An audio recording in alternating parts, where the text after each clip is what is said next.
நீங்க கமோட்ல சிவப்பு கோடுகள் அல்லது ரத்தம் காண்கிறீர்களா? மலம் கழித்த பின் தாளில் ரத்தமா? இந்தியால கோடிக்கணக்கோர் இதை பார்த்தும் புறக்கணிக்கின்றன. மலச்சிக்கல் தான் என்பர், சமாளிப்போம் என்பர். அங்குதான் பிரச்சனை தொடங்குகிறது.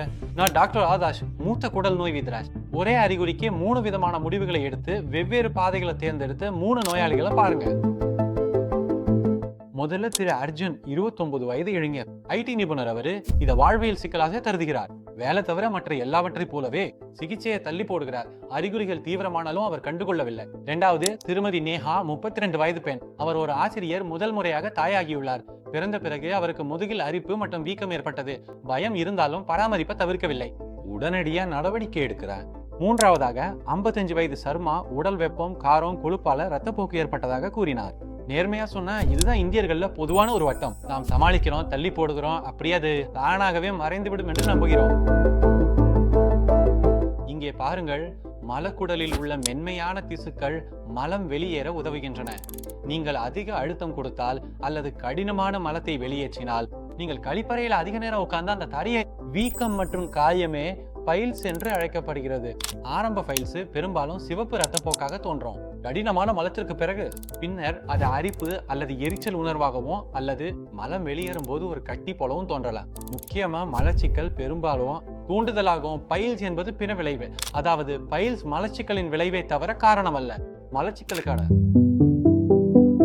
நாம் எல்லாரும் அந்த குரல் அறிவோம். மக்கள் என்ன சொல்லுவாங்கல்ல, நீங்க இதை எதிர்கொள்கிறீர்கள் என்றால் பயப்பட வேண்டாம், நீங்க தனியாக இல்ல. இது மிகவும் பொதுவானது மற்றும் மருத்துவர்கள் இதை தொழில்முறை முறையில தினமும் கையாள்கிறார்கள். பெரும்பாலானவர்கள் பயப்படுவது பின்புற பகுதியை பரிசோதிப்பதற்கு. உண்மையில மருத்துவர் சில எளிய கேள்விகள் மூலம் மலச்சிக்கல், இரத்தப்போக்கு மாதிரி, வலி, கருப்பை வரலாறு, உணவு பழக்கம், தண்ணீர் குடிப்ப இது எக்காலமாக என கேட்டு சுருக்கமான பின்புற பகுதியை மரியாதையுடன் பரிசோதனை செய்வார்கள். மற்றும் முழுமையான தனியுரிமையில தொடர் அல்லது அதிக உதிரப்போக்கு, வலி மிகும்ப கட்டி, கடும் வலி, காய்ச்சல், மலத்தில் இரத்தம் அல்லது கருப்பு மலம், பலவீனம் மற்றும் எடை குறைவு ஏற்பட்டால், சோர்வு, 40 வயசிலே இரத்தப்போக்கு அல்லது உங்கள் குடும்பத்தில் புற்றுநோய் பின்னணி இருந்தால் அப்போதுதான் நீங்க மருத்துவரை அணுக வேண்டும்.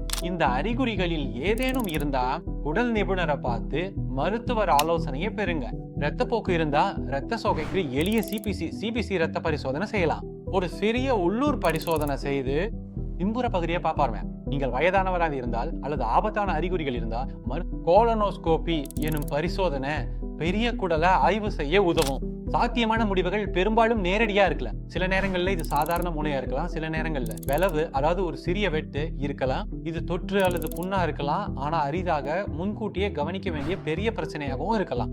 பாலிப்பு அல்லது புற்றுநோய் போன்றவை. உங்களுக்கு தெரியாவிட்டால் ஊகிக்காதீர்கள். சரியான குடல் மருத்துவரை சந்திக்கவும். சரியான நேரத்துல முக்கிய உடல்நல குறிப்புகளை தொடர்ந்து வழங்குகிறோம். பயனுள்ள தகவல்களுக்கு சப்ஸ்கிரைப் செய்து பெல் ஐகானை அழுத்தவும்.